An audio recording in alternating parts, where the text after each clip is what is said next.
Assalamualaikum warahmatullahi wabarakatuh. Kita berjumpa kembali dengan pembelajaran IPA. Kali ini kita akan bersama-sama mempelajari listrik statis dalam kehidupan sehari-hari. Tujuan pembelajaran pada listrik statis yang pertama, menjelaskan gejala kelistrikan dalam kehidupan sehari-hari. Kedua, menjelaskan jenis-jenis muatan listrik. Ketiga, menjelaskan fungsi kerja elektroskop. Keempat, menjelaskan faktor-faktor yang mempengaruhi besar gaya kolom dua muatan listrik. Kelima, menganalisis interaksi dua benda bermuatan karena pengaruh jarak. Keenam, menjelaskan bagian sel saraf manusia. Ketujuh, menjelaskan hewan-hewan yang menghasilkan listrik. Kedelapan, menjelaskan bagian tubuh hewan yang dapat menghantarkan listrik. Dan yang kesembilan, menjelaskan cara kerja mesin fotokopi. Perhatikan gambar berikut. Saat kamu mengisi bahan bakar di SPBU, selalu ada notifikasi. Sebaiknya mesin mobil atau motor dimatikan. Mengapa mesin harus dimatikan? Ya, bensin merupakan bahan bakar yang mudah menguap dan mudah terbakar. Saat bensin keluar dari pipa menuju tangki mobil atau tangki motor, akan keluar gas ke udara. Hal tersebut berbahaya jika mobil atau motor dalam keadaan hidup karena akan memicu peristiwa kebakaran. Kebakaran juga dapat dipicu oleh muatan listrik statis yang ditimbulkan oleh putaran fan belt mesin. Mengapa fan belt mesin mobil berputar dapat menimbulkan muatan listrik? Nah, bagaimana proses terbentuknya muatan listrik? Akan kita pelajari materi tersebut setelah ini, ya. Perhatikan peristiwa berikut.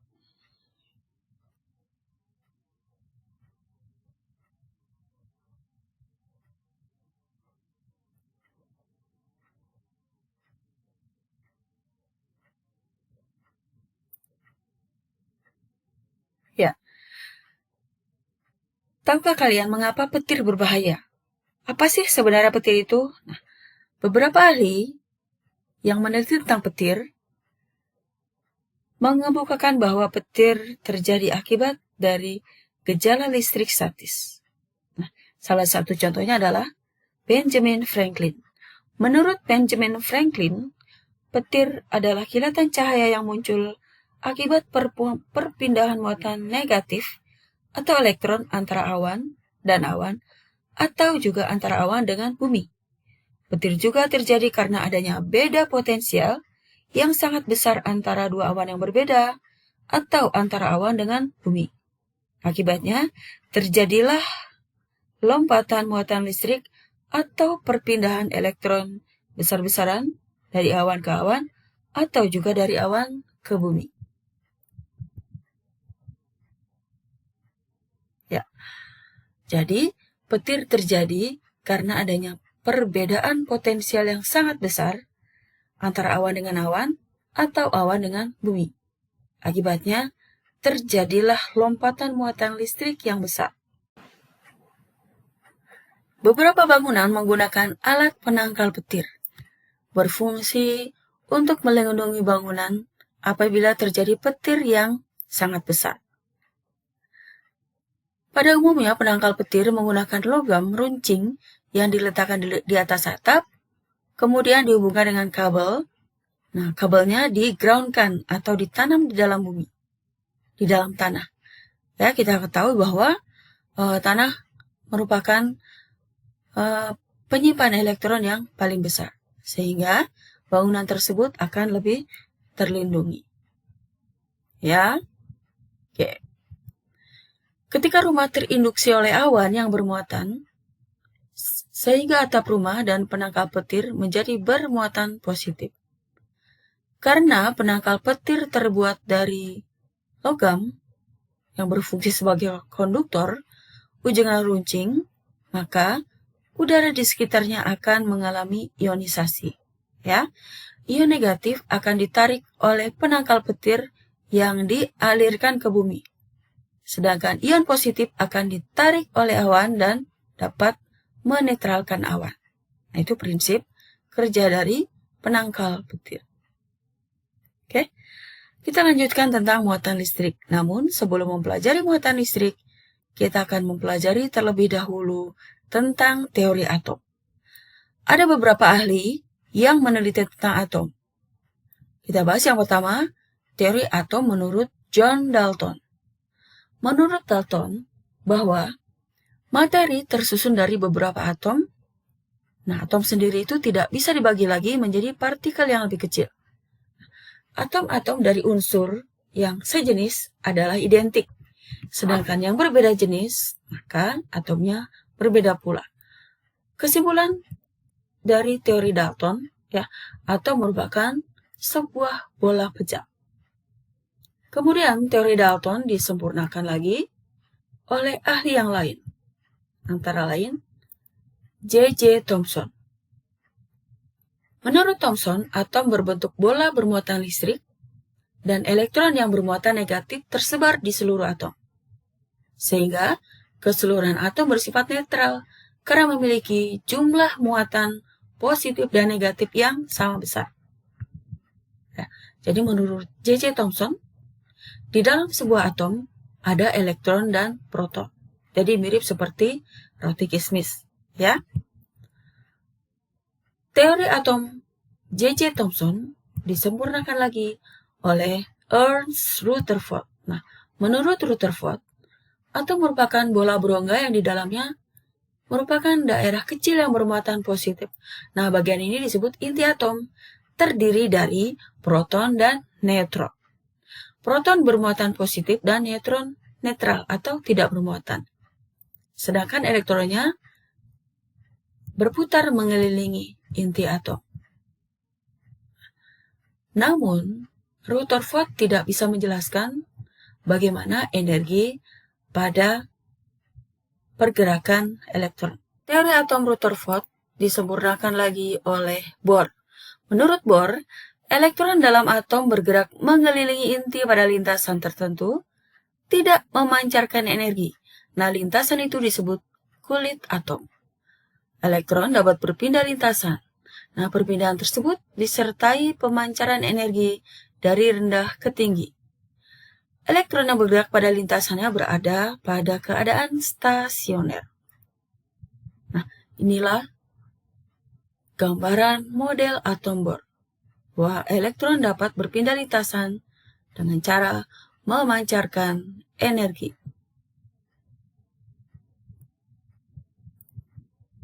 Nah, inilah salah satu contoh model atom Bohr. Pada atom kobalt, dengan nomor atom 27, berdasarkan jumlah elektron yang mengelilingi inti atom. Kulit pertama disebut kulit K hanya bisa maksimal ditempati oleh 2 elektron. Kemudian kulit L maksimal 8 elektron. Ya. Jadi yang dekat dengan inti atom adalah kulit K, L, M, N, dan seterusnya. Muatan listrik. Atom terdiri dari partikel subatom yaitu proton yang bermuatan positif, neutron netral, dan elektron negatif. Neutron dan proton membentuk inti atom, dan elektron bergerak mengelilingi inti atom. Elektronlah yang melakukan interaksi dalam fenomena listrik statis, karena dapat berpindah lintasan. Perhatikan percobaan berikut. Sebuah sisir setelah digosokkan dengan rambut beberapa saat, kemudian didekatkan dengan potongan kertas, maka potongan kertas akan tertarik mendekati sisir. Mengapa hal demikian bisa terjadi? Mengapa elektron pada potongan kertas menjauhi elektron pada sisir, dan proton pada kertas mendekati permukaan sisir yang bermuatan negatif atau kelebihan elektron. Ya. Setelah melakukan aktivitas tersebut, ternyata ada kaitannya dengan perpindahan elektron. Jika benda bermuatan positif didekatkan benda bermuatan negatif, maka akan terjadi peristiwa tarik-narik, begitupun sebaliknya. Nah, interaksi ini disebut gejala listrik statis. Secara umum, jumlah elektron dan proton pada suatu atom sebuah benda adalah sama. Salah satu cara mengubah benda menjadi bermuatan adalah menggosok-gosokkan benda. Contoh, sisir dengan rambut, balon dengan rambut, penggaris dengan rambut, dan contoh-contoh yang lain. Berdasarkan deret tribolistrik. Pada deret tribolistrik, semakin ke bawah, maka benda tersebut menjadi semakin negatif.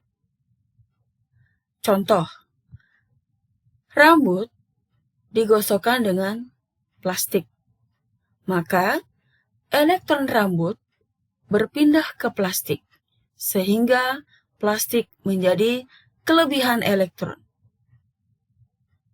Contoh yang lain, plastik digosok dengan karet, maka elektron dari plastik akan berpindah ke karet, sehingga karet menjadi kelebihan elektron, dan dia bisa menarik potongan kertas seperti tadi.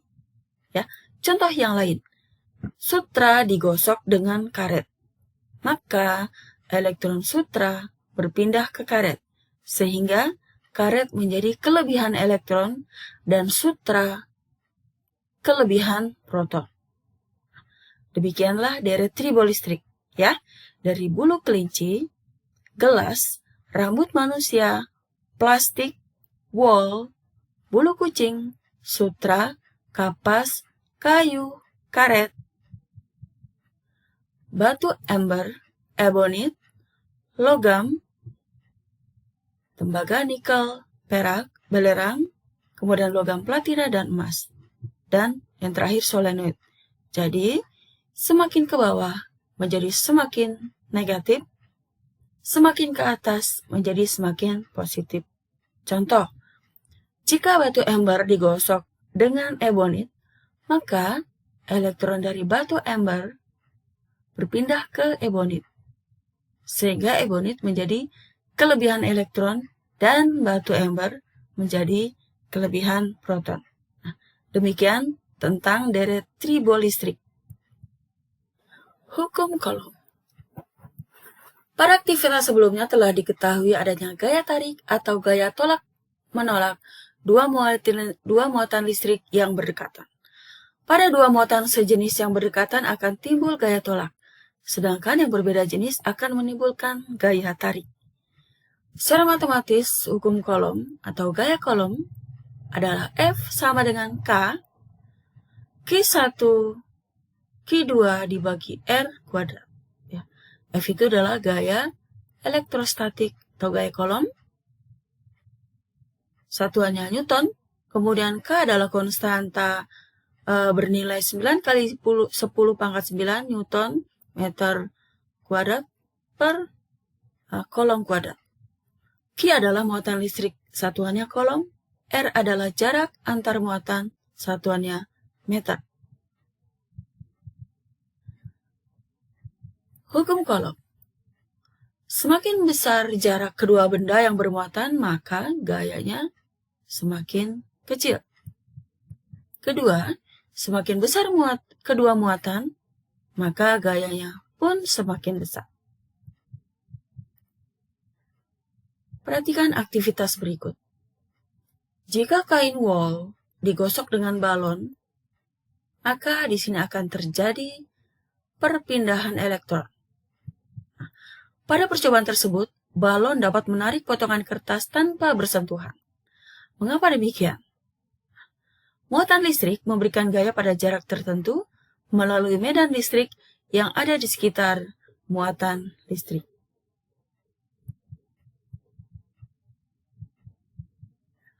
Arah medan listrik dari muatan listrik positif adalah menjauhi muatan tersebut ke segala arah.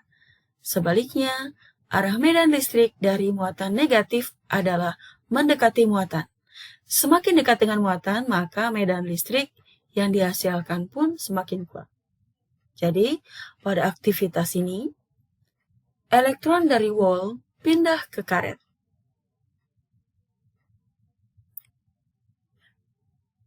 Oke, ya. Nah, medan listrik secara matematis dirumuskan bahwa E, medan listrik, sama dengan K, konstanta, Q dibagi R kuadrat. E adalah medan listrik, K adalah konstanta bernilai 9 kali 10 pangkat 9, Q muatan listrik, dan R adalah jarak titik dari muatan listrik. Besarnya beda potensial listrik dapat dirumuskan delta V sama dengan W dibagi Q. Delta V adalah beda potensial listrik, satuan yang volt, W adalah energi listrik, satuannya joule, dan Q adalah muatan listrik, satuannya coulomb. Kelistrikan pada sistem saraf manusia. Tubuh kita dapat menunjukkan gejala kelistrikan, khususnya pada saraf yang disebabkan adanya aliran impuls atau sinyal-sinyal pada sel saraf. Bagian sel saraf yang pertama kali menerima impuls atau rangsangan adalah dendrit. Dari dendrit, impuls diteruskan ke badan sel. Dari badan sel diteruskan menuju akson. Serabut-serabut akson dilindungi oleh selubung mielin. Antara dua selubung mielin terdapat celah atau nodus yang disebut nodus Ranvier yang berfungsi untuk mempercepat jalannya impuls atau loncatan elektron. Sampai ke ujung akson, kemudian rangsangan akan diteruskan menuju ke sel saraf yang lain, otot, ataupun kelenjar oleh senyawa kimia yang disebut neurotransmitter. Kelistrikan pada sel saraf hanya berkaitan dengan komposisi ion yang terdapat di dalam tubuh, bukan layaknya seperti listrik yang ada di rumah kita. Ya, di sini hanya terjadi perubahan potensial aksi. Rangsangan yang diterima tubuh dirubah oleh sel saraf menjadi impuls. Nah, kelistrikan tubuh hanya berkaitan dengan komposisi ion yang ada di dalam tubuh. Jadi, sel saraf menghantarkan impuls karena adanya pertukaran ion-ion. Ya. Nah, sel saraf menghantarkan impuls terjadi karena pertukaran ion-ion yang ada di dalam dan di luar membran sel saraf. Pertukaran ion tersebut tidak dapat terjadi begitu saja tanpa adanya rangsangan. Nah, rangsangan yang cukup kuat dapat mengaktifkan pompa-pompa ion, sehingga menyebabkan terjadinya pertukaran ion dari luar dan dalam membran sel. Saat sel saraf tidak menghantarkan impuls, maka ion natrium melingkupi bagian luar dari membran sel. Pada kondisi demikian, membran sel saraf bagian luar bermuatan listrik positif dan bagian dalamnya bermuatan listrik negatif.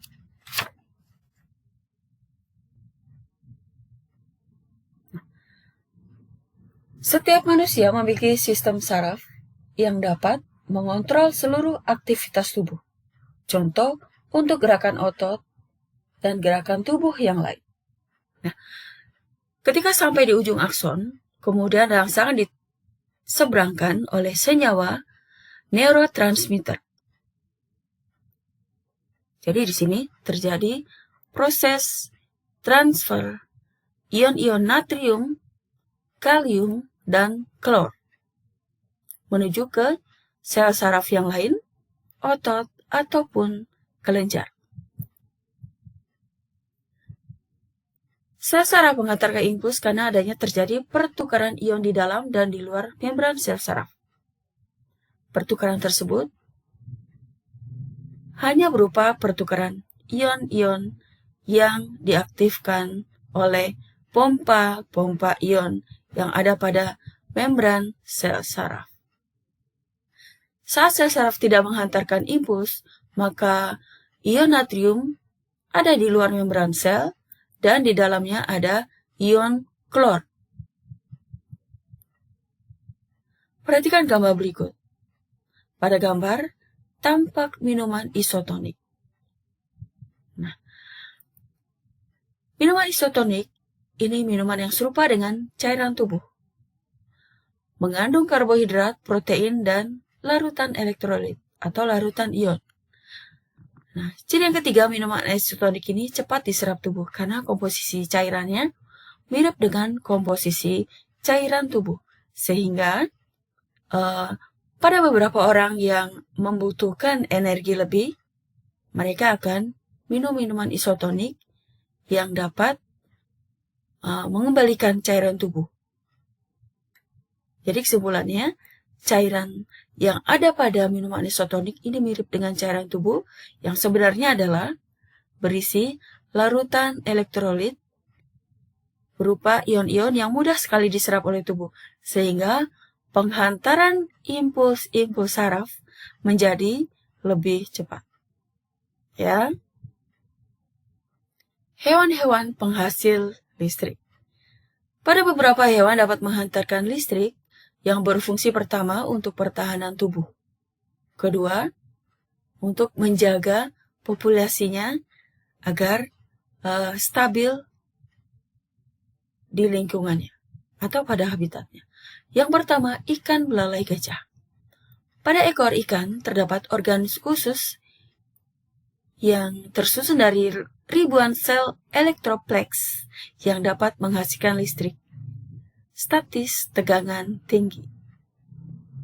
Jadi di sini ada organ utama dan organ lain yang menghasilkan sel-sel yang dapat menghantarkan listrik statis bertegangan tinggi. Ciri dari ikan belalai gajah adalah bentuk mulutnya yang memiliki belalai seperti belalai gajah. Kedua, ikan pari listrik. Kedua sisi kepala ikan pari listrik mampu menghasilkan listrik sampai 220 volt, sehingga jika dianalogikan, voltasenya dapat menghidupkan beberapa peralatan dalam rumah tangga. Jadi jika kalian sedang menyelam, hati-hati dengan ikan pari listrik ini, ya, karena menghasilkan listrik dengan voltase tinggi. Ikan hiu kepala martil. Hiu kepala martil memiliki ratusan ribu elektroreseptor hingga 0,5 miliar volt. Sehingga ikan ini sangat berbahaya sekali jika didekati, ya. Berikutnya, ekidna atau landak listrik. Memiliki moncong yang memanjang berfungsi sebagai pengirim sinyal-sinyal listrik untuk menemukan serangga. Seringkali bahwa moncong ini selalu dibasahi oleh air liurnya agar lebih cepat penghantaran sinyal-sinyal listriknya, agar dia bisa mendeteksi di mana mangsanya. Ya. Lalu ada belut listrik. Pada belut listrik terdapat organ utama dan organ hunter terdiri dari 5.000 sampai 6.000 sel-sel elektroplex dan bercak pada kulitnya dapat mendeteksi frekuensi tinggi. Dan juga dia bisa mendeteksi keberadaan lokasinya atau istilahnya GPS. Ya, GPS. Dia memiliki GPS. Ya. Lele listrik.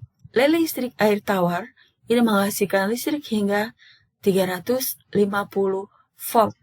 Jadi, ini tegangannya cukup tinggi. Hati-hati kalian jika berenang dekat dengan lele listrik, ya. Dari bentuk morfologinya berbeda dengan listrik yang sehari-hari kita konsumsi, ya.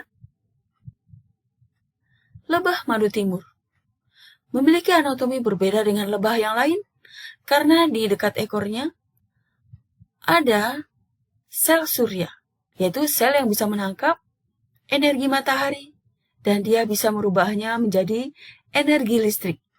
Ya, ini lebah madu timur. Yang terakhir tentang penggunaan listrik statis dalam teknologi. Contoh pertama pada cerobong asap. Di dalam cerobong asap terdapat pengendap elektrolit yang berfungsi membersihkan gas buang yang keluar melalui cerobong asap agar udara yang keluar menjadi lebih bersih. Nah, di dalam alat cerobong asap ini, terdapat kawat yang bermuatan positif yang dapat menarik debu-debu bermuatan negatif sehingga membentuk jelaga yang mudah dibersihkan.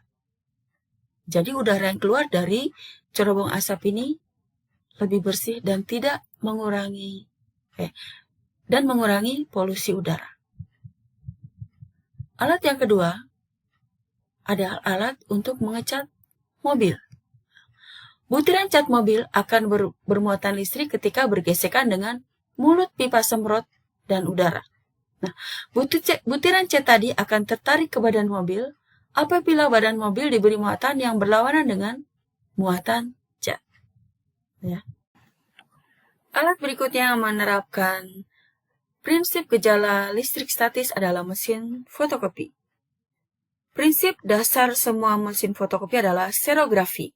Mesin fotokopi menggunakan cahaya, drum, toner untuk melakukan penyalinan pada semua mesin fotokopi. Untuk melakukan penyalinan kertas yang diletakkan pada kaca mesin yang disinari, sinar tersebut akan ditangkap dan dipantulkan oleh lensa ke arah drum. Drum memiliki muatan negatif sehingga serbuk toner yang berbahan dasar serbuk besi halus akan menempel pada toner. Drum yang terkena sinar pantulan oleh lensa akan kehilangan muatan negatif sehingga serbuk toner tidak akan menempel. Sedangkan untuk bagian yang tidak terkena sinar, seperti tulisan atau gambar akan tetap memiliki muatan negatif. Terima kasih atas perhatian kalian. Semoga kalian semakin mengerti tentang prinsip-prinsip gejala listrik statis yang ada di dalam kehidupan sehari-hari. Assalamualaikum warahmatullahi wabarakatuh.